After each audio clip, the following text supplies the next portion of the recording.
source, ABC6 News at noon. Good afternoon, everyone. Thank you so much for joining us. Our schools tops the news today, and parents in Providence taking to the streets this morning, protesting the lack of response from school officials after reports of a gun at Nathaniel Green Middle School last week. ABC6 News reporter Yanni Tregellis is live in the newsroom with more on this story. Yanni. Yeah, Doreen, frustrated parents are calling for the immediate firing of the principal and questioning whether to even let their kids go to school. I'm uneasy. I'm uncomfortable. My son should be going to the school next year. I will not be sending him. Parents in Providence frustrated over the response to reports of a possible gun inside the building at the Nathaniel Green Middle School, lining the streets outside the school, calling for the immediate resignation of the school's principal. I don't believe that you should be managing a school where there's a possibility of a firearm being on the premises and you don't notify law enforcement for 90 minutes. At just after 1 p.m. on May 26, there were reports of a possibility of a gun. The school was put on lockdown, but no calls were made to police until 2:30, with 2 officers stationed just outside. And last night, the school district speaking to parents over Zoom, discussing the events, and parents say the school didn't allow them to voice their opinion, which is why they took to the streets. We don't want to be parents burying our kids because someone sat on a situation for 90 minutes. Providence Mayor Jorge Elorza also speaking out publicly against the school's response, calling for the immediate firing of the principal of Nathaniel Green, Dimitri Sermons. That is unacceptable. Minutes matter, seconds matter. You cannot wait an hour and 15 minutes before you do something. Superintendent Javier Montañez releasing a statement following a conversation with parents, saying, quote, "While we strongly disagree with the summary Mayor Elorza provided on last week's school lockdown at Green, we do agree that school security is priority number 1. And parents at the middle school do tell us that they will return to picket again this afternoon at 2 o'clock. In the newsroom, Yanni Tregellis, ABC6 News. All right, Yanni, thank you. And the state fire marshal is at the scene of a barn fire in North Smithfield this afternoon. This was the scene at Phoenix Rising Horse Farm just after midnight. Heavy flames you can see coming from that barn. A Woonsocket police officer who just finished with his shift spotted the flames and called it in. The owners tell ABC6 they didn't even know about the fire when they were woken up by the responding emergency crews. The fire quickly moved to 3 alarms. The fire quickly spread to the rest of the interior of the building. We have a water issue in this area, so we had to strike multiple alarms with tanker task forces so that we could get water to the scene. We had an exposure problem at one end of the building, so we concentrated our efforts at that end so that the fire wouldn't jump to 2 other buildings on the property. We were able to hold the fire in check at that point. No animals were in the barn at the time of the fire. It's more of an arena used to ride horses. The building is a total loss. Now to the Celtics in the NBA Finals. Game 1 tonight right here on ABC6. The teams themselves had a chance yesterday to see what the Chase Center looks like. The Warriors, of course, already know it's their home floor. But it was the first look for the Celtics, surrounded by those Warriors fans. It's the first finals for all of the Celtics roster. No experience in this round. That includes Al Horford, the vet, though he's got a lot of playing experience. He said Wednesday he felt all along this season after being dealt back to Boston from OKC that the C's could get to this point. Once the trade happened here and everything, I texted with Jason a few times and I told him that, that I was looking for us to being in this position. I saw the potential there. I already played with these guys before. I know what they're about. And I just knew that if we got it together, that we were going to have an opportunity, we were going to have a chance. Now that chance all begins tonight. The Celtics and the Warriors in the NBA Finals. Game 1 from San Francisco tips off at 9 o'clock. You can watch that and the entire series right here on ABC6. Now to the weather as we take a live look outside this afternoon with our sky cam. Some clouds in the sky, some cooler temps out there too. Chelsea's got her green on for the Boston Celtics Yes. today, though. Hi, Chelsea. We nearly matched today, Doreen. The dress looks alike, just a little bit different. We are looking at mostly cloudy conditions, although some sunshine here in Providence right now. Temperatures are in the upper 60s at the moment in the city. Most of us are in that upper 60s to low 70s range. The spots that are getting a little bit brighter are getting a little bit warmer. 70 right now in Smithfield, 72 in Norwood, 72 in Taunton. When we look at the satellite radar image, a lot of us are under clouds, and that's especially clear to see when I take off the terrain and you can see just that black background. It's those inland spots from Providence and areas north of Providence that we have some clear conditions, that we have some sunshine right now. The rest of us still under mostly cloudy conditions, and that'll continue to be the case for most of the afternoon. Kind of a mix of some sun, but overall a cloudy sky with more rain building in as we head through the evening hours and overnight. For the most part, the rain that we have overnight and into tomorrow, it's on and off, it's light, it's isolated, but we do continue to see some dreary conditions to close out the work week. That being said, we're going to get brighter for the weekend. I'll have much more in just a few minutes. Tori? All right, Chelsea, thank you. Now to an ABC6 update. A second lawsuit has been filed over the alleged naked fat checks done by former North Kingstown basketball coach Aaron Thomas. A former high school student and his parents are suing the school committee and former administrators over the handling of the alleged fat checks, claiming the school knew they were happening and did nothing to stop them. Defendants in the lawsuit include former Superintendent Phil Auger and former Athletic Director Keith Kenyon, who resigned as principal of Nauset Middle School last week. Rhode Island Governor Dan McKee will hold a small business roundtable in Central Falls today. The governor's office says he'll meet with small businesses to get feedback on his budget proposal and hopes to learn more about how he can help the small businesses. That's at 5 o'clock tonight at the Rhode Island Workforce Development Hub on Dexter Street. And new at noon today, no more public events for Providence Mayor Jorge Elorza this week. His office sharing this morning that he's tested positive for coronavirus. His spokesperson says he was experiencing symptoms this morning and took an at-home test. He is fully vaccinated and boosted. He plans to work remotely for the next few days. Still to come on ABC6 News at noon, another deadly shooting, this time at a Tulsa medical facility. We have the latest from the scene there. This just over a week after the massacre at the elementary school in Texas, where the investigation continues today. And later, we've got highlights from the tripping of the color in London this morning as the world celebrates Queen Elizabeth's Platinum Jubilee. And a spoiler alert, Prince Louis steals the show.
Back now with continuing coverage of the mass shootings across America. The most recent in Tulsa, Oklahoma, where 4 people were killed in a medical facility. And moments ago, we learned the gunman targeted the doctor after he had performed back surgery on him.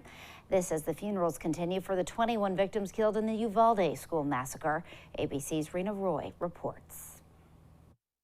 after running in. First responders rushing to the scene of America's latest mass shooting Wednesday evening.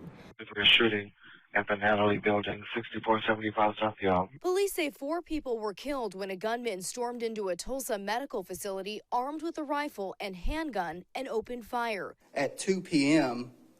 on June the 1st, Mr. Lewis purchased a semi-automatic rifle from a local gun store. Several others were injured. He came in with the intent to kill Dr. Phillips and anyone who got in his way.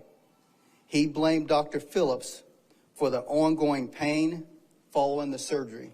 Authorities say the gunman died from a self-inflicted gunshot wound at the scene. Meantime, the nation still reeling over the massacre in Uvalde, Texas. 19 children and 2 teachers killed last week. 3 more children being buried today. Mourners paying tribute to teacher Eva Mireles. We know in our hearts that, you know, she's a hero, not only here in Uvalde, but throughout the whole community, and we know that for a fact. The investigation into the shooting continues. School Police Chief Pete Arredondo, who made the call for officers to wait to confront the gunman, says he's in fact talking with state investigators. This after the Texas Department of Public Safety said that he had not responded to requests for a follow-up interview for days. Calls for gun control are growing louder across the country. Today, the House Judiciary Committee is holding an emergency hearing on gun control bills, and the full House could vote as early as next week, though the package likely will not pass in the Senate. Rena Roy, ABC News, New York. Well, coming up, Royal superfans rejoicing at the Royal reunion for the Queen's Platinum Jubilee. We'll take you across the pond for the big party. And we'll get a look at the full 7-day forecast with Chelsea when we come back.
A big celebration is underway overseas as the United Kingdom celebrates Queen Elizabeth's Platinum Jubilee. ABC's Inez de la Catera takes us there.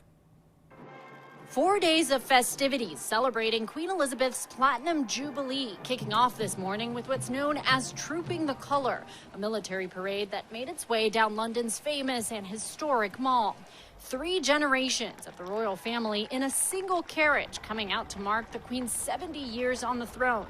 Camilla, Kate, and her 3 children, Prince William and Charles on horseback, and a Royal Air Force flyover wowing the massive crowds. The Queen, who has been experiencing mobility issues, watching it all from Buckingham Palace and making her first appearance from that balcony, waving to her loyal supporters who gave her 3 raucous cheers in response.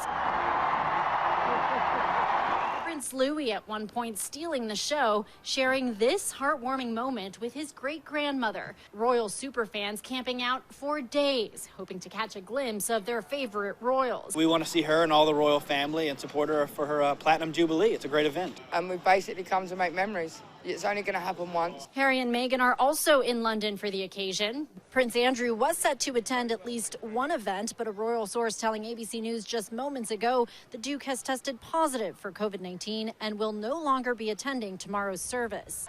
The whole nation coming together to celebrate Britain's longest-serving monarch. It was beautiful. It's just being British makes you feel very proud when everybody comes together like this. And we've already seen the Queen once today, but we'll see her a second time later when she lights the last of 3,000 beacons from Buckingham Palace. Inez de la Quatera, ABC News, London. And now, your ABC6 Storm Tracker weather with meteorologist Chelsea Priest. Relatively quiet day across southern New England, a different view depending on where you are. Over Providence, we're lucky enough to get some sunshine popping through, and that's the case for some of our inland spots. Richmond, with our Preserve Club cam, locked under a lot of thick cloud coverage. And then the Block Island camera, some dense fog over Block Island right now. So truly, depending on where you are, depends on what you're seeing outside.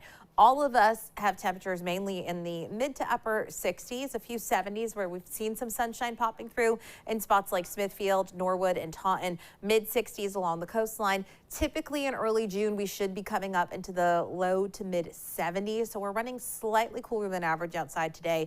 Kind of a light and variable breeze at the moment. The average high for Providence is 74 degrees. We don't quite make it there today. We don't quite make it there tomorrow. But into the weekend, we do have brighter conditions and we have more seasonable temperatures for all of us expected. The other thing that you're noticing today is that it's a tad bit more muggy. We're not talking about humid. We're not talking about oppressive. It's just a little bit more muggy than yesterday. Yesterday ended up being cool and very comfortable with that breeze from the northeast. Today with the variable breeze, we're seeing dew points into the low 60s range for our coastal spots. And when you get those dew points in the 60s, that's when you start to notice a little bit more of a muggy feel. And that'll be with us through tonight, through tomorrow afternoon. And then as we gradually start to dry out and brighten up into the weekend, those dew points plummet. We're incredibly comfortable for Saturday and Sunday, getting into nice sunshine, getting into temperatures in the mid 70s. Should be some really nice weather. Satellite radar image over the last 6 hours shows you that we did have some rain overnight. Now that is pushing to the southeast. We are looking at some of us getting into some sunshine, some of us locked under a lot of cloud coverage, and we'll continue to see kind of that blend of some sun, but overall mostly cloudy conditions for the rest of the afternoon. Overnight, we get some scattered showers coming back into the area, and we'll deal with some on and off rain through at least the first half of tomorrow into tomorrow early afternoon. From there, we should start to dry out, we'll start to clear out, and we'll get again brighter for the weekend. Quick update on the tropics. We had an 8 a.m. update on this area down over the Yucatan Peninsula. Going to continue to develop an 80% chance in the next 48 hours that this becomes a tropical depression, potentially our first named storm of the season, which would be Alex. That's the first name on the list. And it continues to make this track actually towards Florida with some wind and some rain in the coming days. That other area off the coast of the Bahamas to the east of the Bahamas, very minimal risk at this point for that to develop into anything. For us in southern New England, what we're looking at, again, some clouds outside, a few scattered showers overnight into tomorrow. Tomorrow, a damp start to the day. I don't think it's a washout. It's mostly cloudy. It's damp into the early afternoon. From there, we start to dry out. There may be a few lingering clouds on Saturday morning, early, some patchy fog, but from there we clear out. We get into afternoon sunshine, and Sunday looks good too. Mostly cloudy today, slightly cooler than average. Into the afternoon and evening, we get some showers developing. Out on the water, there's some visibility issues. We're looking at high tide at about 10:30. It happened at 10:30. Our low tide at 3:45 this evening. Variable breeze. Tonight, scattered rain, otherwise overcast with temperatures in the mid to upper 50s. And tomorrow, we continue to see some on and off showers. It'll be an overcast and cooler than average day, highs mainly in that upper 60s range. 7-day shows temperatures in the upper 60s tomorrow, but then mid 70s for the weekend. Looks like we'll be staying in the low to mid 70s into next week. Doreen? All right, Chelsea, thank you. And here's a quick look this noontime of the State House last night, lit up in pride colors to mark the start of Pride Month. The governor's office says this will happen again June 16th through the 18th. Yesterday, Governor McKee signed a proclamation recognizing June as Pride Month in Rhode Island. He said no matter what month it is, Rhode Island will always be safe for the LGBTQ+ community. A pride parade in downtown Providence is scheduled for June 18th.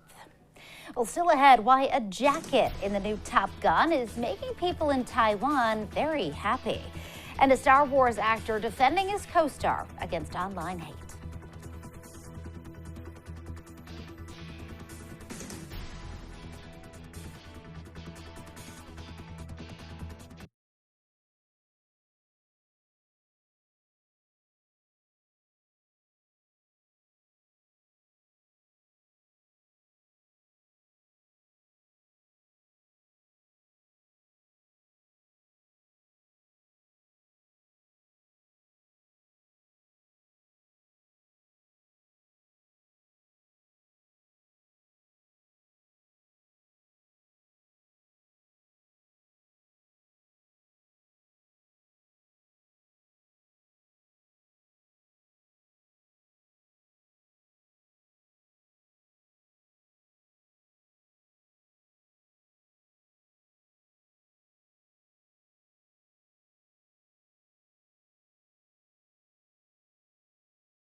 Welcome back. Let's take a look at some entertainment news now. And Top Gun Maverick brought back the Taiwanese flag patch on Tom Cruise's iconic bomber jacket after generating outcry for removing it in the trailers. Some speculate it was taken off to appease China, which considers Taiwan to be part of its territory. And any mention of the Taiwanese independence angers China. China is a major market for blockbuster movies, but it appears the Top Gun sequel isn't planning a release there, as when it opened last week, the flag was back on the jacket. Obi-Wan Kenobi star Ewan McGregor making it clear that toxic fans are not welcome in the Star Wars world. The show debuted on Disney Plus last week with the highest premiere ratings for the platform. However, actress Moses Ingram revealed on social media that she'd been getting death threats after the debut. McGregor responding on social media in support of her.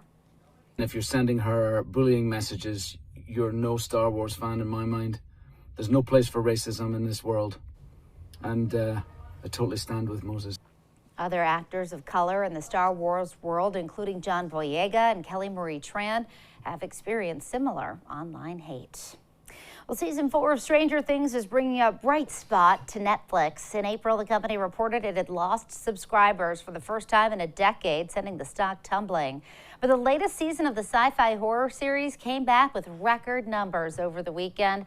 The show reached #1 in 83 countries, making it Netflix's biggest debut ever for an English-language TV show. Well, still ahead, why people may be leaving work a little early today. Plus, Chelsea has another look at your afternoon forecast right after this.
All right, one more very important note today. Today is National Leave the Office Early Day, observed every June 2nd. It's a day to remind hardworking Americans to take a little time for themselves.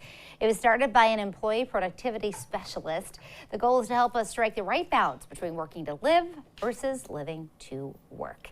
We did not get the memo, unless we leave right now, which would only mean we left a minute early. I'm not sure why we're finding out 1 minute before. I know, our I'm shift sorry. ends. I'm sorry. I should have informed us this morning. We missed out on that one. Oh, well, happy to be here for this noon show, of course. We are looking at a mix of some sun in spots, but a lot of clouds in spots as well. Temperatures hovering around 70 both today and tomorrow. Another round of scattered showers overnight, scattered showers tomorrow as well. It is not a washout tomorrow. In fact, by the evening hours, we start to dry out. And besides a few early clouds on Saturday, will be much brighter as we head into the weekend. Saturday and Sunday afternoon, temperatures will be in the mid-70s, which is seasonable for this time of year. Overnight lows staying in the 50s. Really a very kind of average early June looking 7-day forecast, that's for sure, with 70s and 50s overnight. All right, it's not too bad. And for the record, we are not wearing the same dress. It's little slightly different. But when you need to wear your Celtics green for Game 1 of the NBA Finals, this is what you do. All right, go seize that game, 9 o'clock right here on ABC6. Thanks for joining us this afternoon, everybody. Have a great rest of your day.